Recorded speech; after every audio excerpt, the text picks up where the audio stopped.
किसी ने बड़े कमाल की बात कही है कि इस दुनिया में कोई आपके हाथ से छीन कर ले जा सकता है, लेकिन आपके नसीब से छीन कर नहीं ले जा सकता। मैं हूं आरजे कार्तिक। एक बड़ी छोटी सी कहानी सुनाता हूं दोस्तों आपको। पुराने जमाने की कहानी है। एक राजा साहब के दरबार में एक राजगुरु थे, और वो राजगुरु बड़े कम समय के लिए वहां आते थे, क्योंकि उनका एक स्कूल था। नदी किनारे एक स्कूल में गांव के बच्चों को पढ़ाते थे, तो ज्यादा समय स्कूल में बिताते थे। एक दिन वो गुरुजी आए हुए थे, और जो राजा था वो बड़ी चिंता में था। तो गुरुजी ने पूछा कि क्या बात है। तो राजा ने बताया कि बेटी जो है विवाह के योग्य हो चुकी है और उचित वर नहीं मिल पा रहा है, क्या किया जाए। तो उन्होंने कहा गुरुजी ने कि लाइए मैं कुंडली देख लेता हूं। कुंडली देखना शुरू किया तो चौंक गए, आश्चर्य में पड़ गए। विलक्षण प्रतिभा की धनी थी वो कन्या, और उसका जो भाग्य था बड़ा उज्जवल दिख रहा था। गुरुजी ने उस कुंडली में देख लिया था कि इसकी जिससे शादी होगी, अगर वो राजा है तो महाराजा बनेगा, महाराजा है तो सम्राट बनेगा, सम्राट है तो चक्रवर्ती बन जाएगा। जहां जाएगी उस कुल का जो है, उस कुल को आगे लेकर के जाएगी, उसको उन्नति के पथ पर लेकर के जाएगी, उसका भाग्य चमक जाएगा। और जैसे ही ये सब इन्होंने देखा, इनके दिमाग में बुराइयां हावी हो गई। इनको लगा कि अगर ऐसा ही कुछ होना है तो मेरी शादी हो जाए, मैं ही शादी कर लेता हूं, मैं ही महाराजा बन जाऊंगा।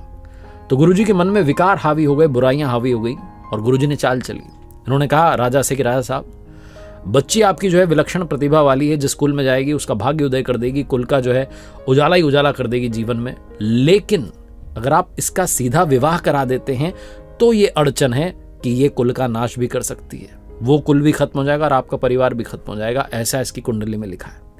राजा चिंता में पड़ गया, बोलने लगा कि क्या किया जाए। तो गुरुजी ने कहा कि एक बड़ा आसान सा उपाय है।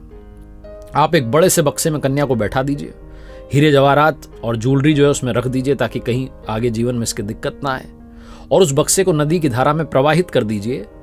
स्वेच्छा से जहां ये बक्सा जिसके पास पहुंचेगा, जिसकी शादी इससे होगी कन्या से, उसके जीवन में उजाला ही उजाला होगा। चाहे वो सामान्य सा व्यक्ति क्यों ना हो, वो राजा महाराजा बन जाएगा। आप चिंता मत कीजिए, मेरी बात पर भरोसा कीजिए। गुरुजी की उस चाल में वो राजा फंस गया। राजा ने कहा ठीक है, आप कह रहे हैं तो आपको इतना मानते हैं। उनकी बात को माना गया। एक बड़े बक्से में जो है बैठाया गया उस कन्या को। वो नहीं चाह रही थी, लेकिन पिताजी की आज्ञा थी तो माननी पड़ी। एक नदी की धारा में उसको प्रवाहित कर दिया गया, बक्से को बहा दिया गया। बहुत सारा उसमें जो है हीरे जवाहरात ज्वेलरी जो है भर दी गई थी। दौड़ते हुए गुरुजी पहुंचे अपने स्कूल की, भैया आने वाला है बक्सा। जाकर के जो था बच्चों से कहा कि सुनो, आज छुट्टी है, कोई पढ़ाई वढ़ाई नहीं होगी, नदी किनारे पहुंच जाओ, एक काम आपको करना है मेरा। एक बक्सा बहता हुआ आ रहा है, उस बक्से को उठा करके लाना और मेरे कक्ष में ला करके रख देना, और बाहर से दरवाजा लगा देना। मैं चाहे लाख चिल्लाऊं, दरवाजा मत खोलना। बच्चों ने कहा ठीक है गुरुजी, जो आपकी आज्ञा। बच्चों के तो मजे आ गए, पहुंच गए नदी किनारे, नहाने लग गए, इंतजार करने लगे कि बक्सा आ जाए बह करके। लेकिन कहते हैं ना कि जो योग है, संयोग है, उसके आगे किसी की चलती नहीं है। वो बक्सा नदी की धारा में प्रवाहित होता हुआ बहता हुआ आ रहा था, और नदी किनारे एक दूसरे राज्य का राजकुमार जो था अपने सिपाहियों के साथ में वहां विश्राम कर रहा था, हाथ मुंह धो रहा था, क्योंकि जंगल में शिकार खेलने आया था तो थक चुका था। उसने देखा कि एक बक्सा बहता हुआ आ रहा है नदी में। उसने अपने सिपाहियों से कहा कि जाओ जाकर के देखो। सैनिकों से कहा। सैनिक गए, जाकर के उस बक्से को पकड़ के लाए, और जब उसे खोला तो उसमें सुंदर कन्या निकली। राजकुमार चौंक गया। उसने कहा देवी आप कौन है और आप इस हालत में कैसे। तो उस राजकुमारी ने अपना परिचय दिया, इंट्रोडक्शन दिया, सारी बात बताई कि ऐसा ऐसा हुआ। तो राजकुमार ने कहा अब क्या करना है। तो राजकुमार ने कहा पिताजी ने आज्ञा दी थी कि जहां ये बक्सा खुल जाए उसी से विवाह होगा, आप मुझसे विवाह कर लीजिए, मेरे तो जो भी हैं वो आप ही हैं। राजकुमार ने वहीं हीरे की अंगूठी पहना दी, क्योंकि उसमें अंगूठियां तो थी, ज्वेलरी तो आई थी साथ में। तालियां बजा दी सैनिकों ने, विवाह हो गया। अब राजकुमार को लगा कि खाली बक्सा भेजेंगे नदी में सही नहीं रहेगा, कुछ इसमें डाल देते हैं। तो एक सामान उसमें डाल दिया। उधर नदी किनारे जो बच्चे थे वो इंतजार कर रहे थे। गुरुजी का आदेश था कि एक बक्सा बहते हुए आएगा, तो उन्हें इंतजार था कि आने वाला है। तभी उनकी नजर पड़ी, एक बक्सा बहता हुआ आ रहा था।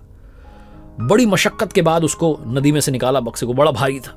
20-25 जो बच्चे थे सब मिलकर के उसको उठाने लगे, और ले जाकर के जैसे तैसे गुरुजी के कमरे में जाकर के उसको छोड़ दिया। गुरुजी ने तो आदेश दिया था बाहर से दरवाजा लगा देना, बाहर से दरवाजा लगा दिया। गुरुजी अंदर थे और बड़े उत्साहित थे कि बक्सा खुलेगा, कन्या जो है इसमें होगी और शादी कर लूंगा और मेरा भाग्य चमक जाएगा। बिना देरी के उन्होंने बक्सा खोला तो अंदर जिंदा भालू था।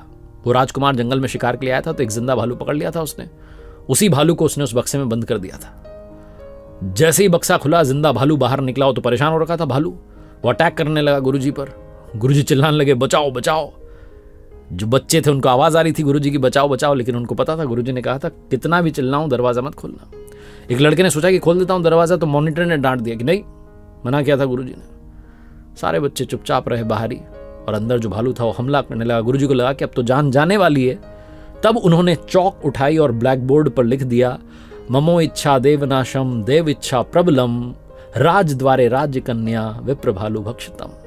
यानी कि राजद्वार पर राजकन्या पहुंच ही गई, जो उसका भाग्य था, जो लिखा हुआ था कि उसकी शादी जिससे होगी वो राजा से महाराजा, महाराजा से सम्राट बनेगा, वो पहुंच गई और एक गुरु को भालू खा गया। यानी कि मेरी इच्छा का नाश हो गया और उनकी इच्छा प्रबल रही। जीवन में जो होना है वो होकर के रहेगा। पहली बात तो ये कहानी सिखाती है, और दूसरी बात ये सिखाती है कि अगर आपकी बुराइयां आप पर हावी हो गई तो आपका अंत निश्चित है। इसलिए बुराइयों को अपने ऊपर हावी मत होने दो। एक बार फिर से वही बात जो अक्सर आपसे कहता हूं, कर दिखाओ कुछ ऐसा कि दुनिया करना चाहे आपके जैसा। याद रखिए दोस्तों, मैंने अपनी वेबसाइट लॉन्च की है rjkartik.in, www.rjkartik.in। इस वेबसाइट का लिंक आपको डिस्क्रिप्शन में मिलेगा। यहाँ पर लाइफ से जुड़े हुए अमेजिंग कोर्सेज आपका इंतजार कर रहे हैं, चाहे पर्सनैलिटी डेवलपमेंट हो या स्ट्रेस मैनेजमेंट हो, आर्ट ऑफ बैलेंसिंग हो। जाइए, चेकआउट कीजिए।